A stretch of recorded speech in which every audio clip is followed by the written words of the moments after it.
Brandon, are you seeing a lot of permit starts, a lot of permit pools, a lot of housing starts? Are you seeing it slow down? What have you been seeing in the last year? I haven't seen developers back off. Okay, so they're still building just as much as they were last. Yeah. Okay. Now I don't know like internally what the conversations are going on because I'm not that close with that many builders, but I trust me, I'm still competing for land. There's still You guys see even the apartments and all that stuff that's still going up everywhere, all the townhomes. So I haven't seen it slow down, but developers kind of work on a different clock too, because if the average recession modern recession is like 11 months, that's essentially a full term for a developer.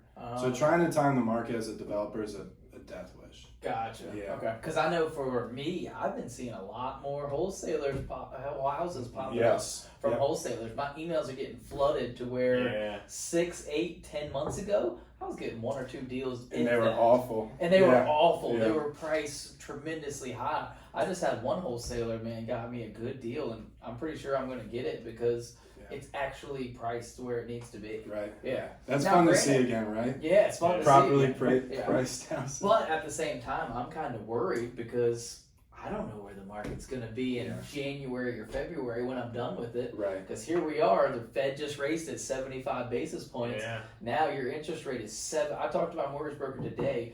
He said he can't get anything lower than 6.75 to 7%. Yeah. For a residential home buyer. I heard that. I mean, that's nuts. Yeah, and then like investing is 8% or so. Investing is on the high end. Yeah, we got 7.75 or 8%. Right. It's really hurting the refinances for sure. No Sure is. Yeah. But I've seen a lot of wholesalers come in my emails too. Yeah. But then a lot of them still aren't good deals. So I agree, a lot of them. But at least they're coming out more. I mean, I guess it used to be people would still snatch them up when they weren't good deals. They weren't good deals. The wholesalers were still getting that. Yep. Someone was paying for those deals. Yeah. And maybe some of those players started not buying as much or they're slowing down. So now they're actually blasting them out a little bit more. It could be also homeowners are now like feeling some of the pain. Oh, yeah. So they're like, okay, I'm a cash out.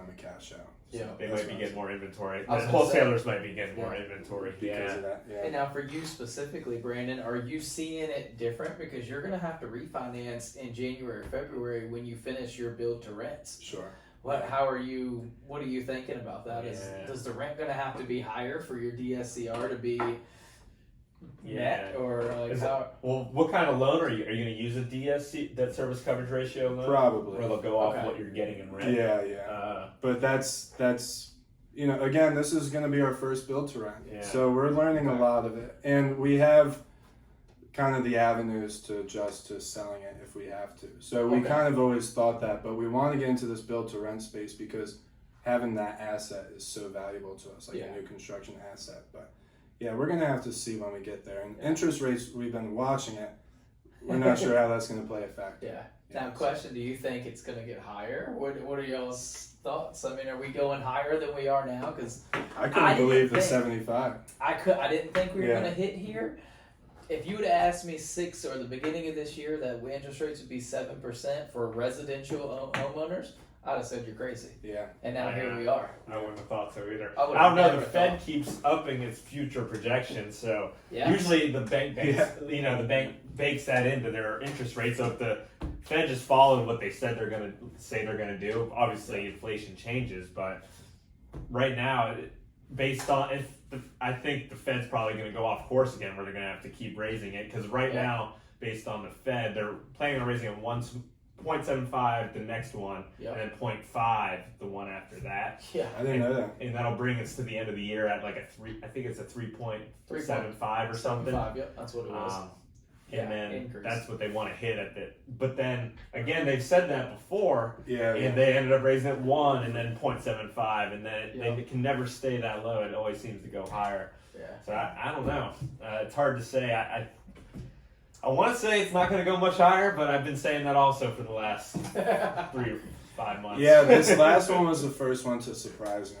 Yeah, because the rest of them are a lot more planned, and I don't know, you're right, though. They keep saying things and not doing things and saying things and not doing them. But I would imagine that it doesn't really find its landing that they're looking for until mid next year.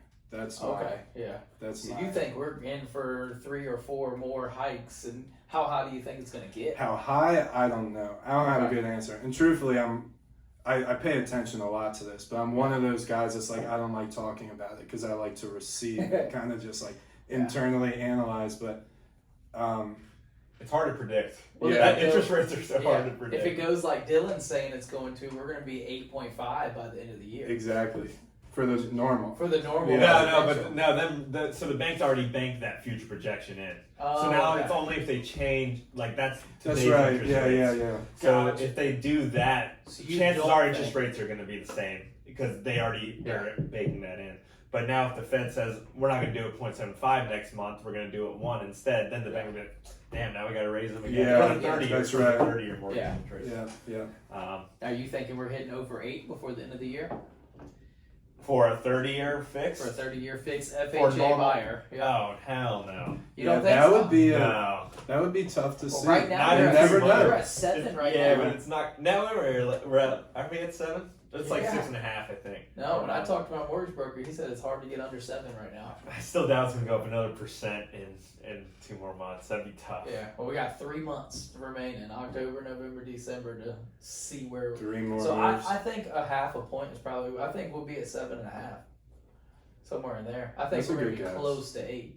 Yeah. 7.5 makes sense. But say it doesn't bat inflation at all, which it hasn't in the last 6 months, 8 months.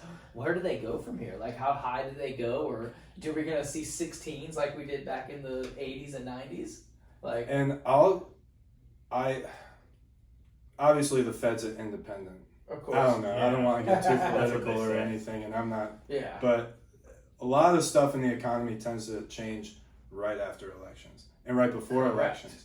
So so I've been saying that all along. So you think they'll probably taper off before the I think they're doing this, and then come the election, bam, it's going down just to say, hey, we fixed it, or hey, whoever's vote for me. Yeah, whoever's in charge. Gas prices always go down. Yep. Right before, like even grocery can sometimes. So like whether or not they have control over the Fed or not, they have control over things and people, and they got to push it. And why wouldn't you, right? If you were in charge, you're looking for votes, you're trying to do that as well. Yeah. But that's just the name of the game. And I always think that if everything's doing decent right before the elections, probably right after there's going to be some sort of pain point somewhere. Because it's usually masking up to that point, and it's like, okay, let's let it loose. So that's kind of why I think it's going to be till mid next year also. Because people, they're going to kick the can down the road until they get the votes, and then they're going to... Well, the midterms are midterms next year or this year? No, this year. So in a couple months. Midterms in November. Yeah. So here we're coming into midterms. So they're still not backing down, though. They're not backing down. Yeah. You're right. That's why the 75... Which I'm kind of surprised. Yeah. I would have thought they would have started backing down too. So I thought so too, just to give them a little extra pull, like, hey, vote for us. We're backing it down. We're not going to continue to keep. It was kind of a good time to back it down too. Yeah. Right. Like they had some softening. Yeah, and it could have bumped up the housing market because right now it's. I don't know if y'all have seen it, but the houses are sitting on the market longer. They are. I got 2 of them that have been on the market 2.5 weeks now. Here we are, 1 offer on both of them.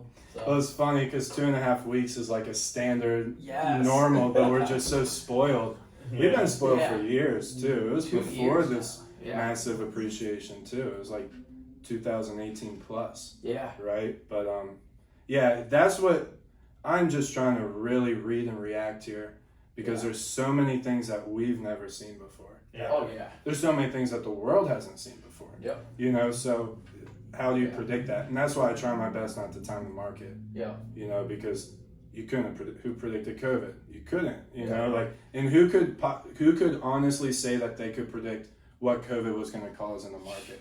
Right? It could have went 2 ways. You could have got that massive appreciation, or you could have had maybe there was no stimulus money and people 2008 all over again, right? Job losses and everything else. Yeah. Oh, and they paused student loans. People don't understand how huge that is for our country. It's a massive debt on our books. Massive. So they've done a lot of things that we've just never seen before. Yeah. Now going back, we've talked about this before. What do you think about 40-year mortgages? Because it's been thrown around, and they say that Other countries do it, and they're saying that we could possibly get an option to have 30 or 40-year mortgages. I heard that they might even have the option out there. Yeah, but I think they do right now. Yeah, they do already. They do. Okay. Yeah, I think Carlos was saying they actually do at Bank of America. I don't think it's really advertised. Really. Yeah.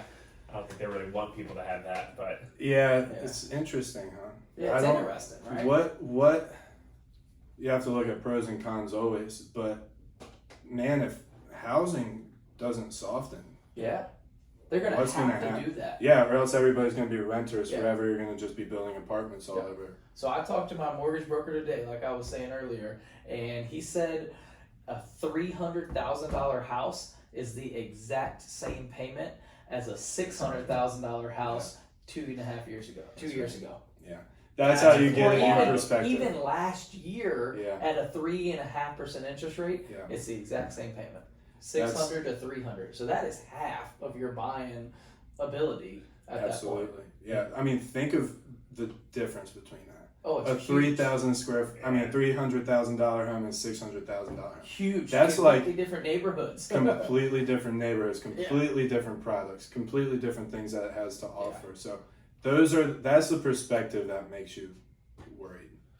Worried. Yeah, because you're just like higher end wise. I like to stay. I'm staying away from higher end. I don't want anything over 300 at this point. I know. Because who knows where? I mean, if you have a buyer here before you know it. Yeah. So I was actually looking at the MLS data for Richmond MLS, and it actually went down August year over year. No kidding. Yeah, it went from like the median price. Yeah, the median price went down. It went from like 320 to 310 or something like that. And do you think that has a difference because people are now looking at cheaper houses? It's probably because the interest rates finally actually showed on the reports. I mean, because like interest rates lag a little bit, you just can lock in. So it takes a few months for it to actually go through. So July finally locked in and it was much higher. Yeah, people are locking in from exactly. So that's an interesting point too. Is the trailing indicator. Yeah. And then I talked to another guy. He's a builder, developer as well, out my way, and he was saying that the market still is in high demand for houses because 60% of the houses bought during the crazy last year and a half were hedge funds and investors. So if you really think about that, only 40% of these houses actually got bought by homeowners. So therefore, we should still be way behind and need a lot more housing for millennials and everybody else. Well, what's the normal number? Do you know? Normally it's only around 10 to 20%. Hedge funds? Hedge funds. Oh, really? Yeah. So he said it was hedge funds or investors as well. Yeah. So this was specifically hedge funds. Interesting. Yeah. He said it was 60%. Because I think it's like 80 for. Yeah, there was a crazy point there in 2021 where it's just all investors buying houses. All investors. All cash purchases. Yeah. Yeah. Because I even had it. You had it on a lot of yours. I know I sold a few, and I was getting offers from all cash from hedge funds. I got them too. I didn't take them because I wanted to give it to a homeowner, but I got them. Yeah. I got a couple too. Yeah. So. Can't beat them, join them. No kidding, right? Yeah. All right. Well, anything else? I guess that's a quick little market update. Yeah, that's good stuff. That's always good to show people too. I don't know if I'm the best, but I know you guys keep up with it quite a bit, and that's always. I mean, but we all have different perspectives on market update. Yeah. You have that's market the point. Yeah, is always talking to everybody. I was listening to. I don't know if you guys know Patrick David. Yeah, I listen to him all the time. Isn't he good? He's awesome. Yeah. But he was like, I talk to everybody. Hairdressers, strip clubs. He was saying, I talk to everybody. How's the money coming in? Where is it going? Yep. You know. Yeah. So that's why that's important for sure. Yeah, because your market update's different than my market update, which is different from Dillons. I mean, we're all in the significantly different. Yeah. And it's still different. Yeah. And because we're all selling our own individual houses, we get front lines on like our property. That's right. We're seeing how many offers we're getting, how many showings we're getting. So we can share that information. So before we end, where do you think it's going to get us through the end of the year? What, interest rates or what? Overall general market update, where do you see it going over the next 3 months? You think we keep slowing down and it's going to be harder and harder to sell? Or prices? Are people going to have to start dropping prices? Or I think it's just a slow softening for the rest of this year. Okay. For me, I'm worried about beginning 2023. Okay. I'm worried if something kind of knocks off the shelf there, you know. Okay. But I think, like I said, I believe that the midterms have some sort of pull here. Okay. And they're going to try to keep it as tame as possible until afterwards. And I'm not saying it's all because of that, but that's my prediction right now. Okay. Because right now, too, I will say that even though it's softening, and just so you guys know, all of our houses are still being comped out. It's just taking maybe 2 weeks to sell. To get there. Right, yeah. but we're still, I mean, $550,000 houses in Northside Richmond, that's still happening. Okay. Yeah, that's still selling. And same with Churchill. Nice. Yeah, so I don't see how that can just completely switch in 3 months. It is going to be slowing. Okay, gotcha. In my opinion. Yeah. What about you, Dylan? Pretty similar to his, where it's probably after seeing that August data in MLS, it really is like kind of freaked out because you kind of see the first time in a while where year over year is down. Yeah. And so unless the data was skewed or something, I got to relook at it again. But the first glimpse, that's what it showed. Right. So I think it's still going to head on that path, and it might even get worse than that. I don't know. It could just like start accelerating down. Right. I don't know.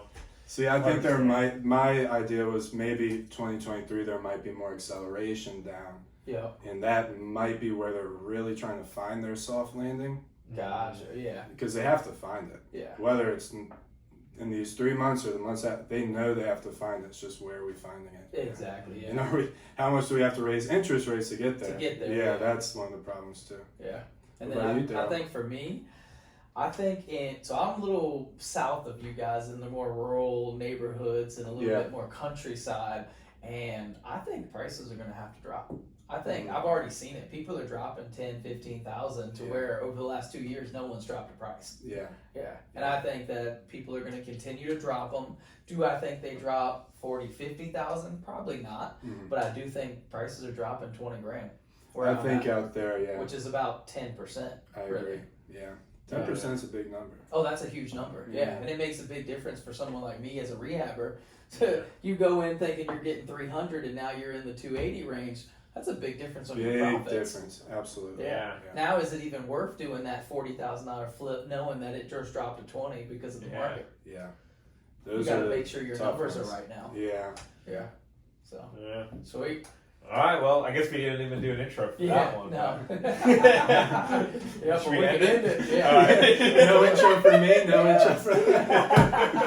No, that was great. The first intro. Oh yeah, we just replayed the first one. All right. But this is Generation H. Out.